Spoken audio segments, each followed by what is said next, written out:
9 മാസവും 10 ദിവസവും മരിച്ച് നരകിച്ച് എന്ന് വേണമെങ്കിൽ പറയാം. മഞ്ഞപ്പിത്തം, ഒമിറ്റിംഗ്, ബ്ലഡ് ഒമിറ്റിംഗ്, അതുകൂടാതെ കോമ സ്റ്റേജ് കിടപ്പ്, ഇങ്ങനെ വേണ്ട എല്ലാം ഈ ഒരു സ്റ്റേജിൽ പ്രഗ്നൻ്റ് ടൈം ഞാൻ അനുഭവിച്ച് തീർന്നതായിരുന്നു. മരണത്തോട് മല്ലിടിച്ച് ജീവിതത്തിലേക്ക് തിരിച്ചു വന്നപ്പോൾ ജൂലൈ 13 എന്നൊരു ദിവസത്തിലായിരുന്നു ഒരു കുഞ്ഞു മാലാഖയെ എനിക്ക് ജന്മം നൽകാൻ പറ്റിയത്. ആ കുഞ്ഞു മാലാഖയുടെ പേര് ശലഭ എന്നാണ് കേട്ടോ, ശലഭാനാഥ്. ഹലോ, ഹായ്, നമസ്കാരം. പുതിയൊരു വീട്ടിലേക്ക് എല്ലാവർക്കും സ്വാഗതം. ഇന്നത്തെ ഒരു ദിവസം ജൂലൈ 13 മറക്കാൻ പറ്റാത്ത നല്ല ഹാപ്പി ഡേ ആയ ഒരു അനുഭവം തന്നെ സമ്മാനിച്ച ഒരു ഡേ ആയിരുന്നു. എല്ലാ സങ്കടങ്ങളും മറക്കാനായിട്ട് നല്ലൊരു കുഞ്ഞുവാവിനെ തന്ന ദിവസം. ഇന്ന് മോളുടെ ബർത്ത്ഡേ ആണ്. ഇന്നത്തെ വീഡിയോസൊക്കെ നാളെ ഇടാം.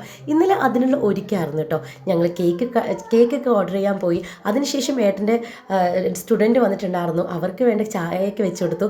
പിന്നെയുള്ള ഒരുക്കങ്ങളാണ് നിങ്ങൾ ഈ കണ്ടതെല്ലാം.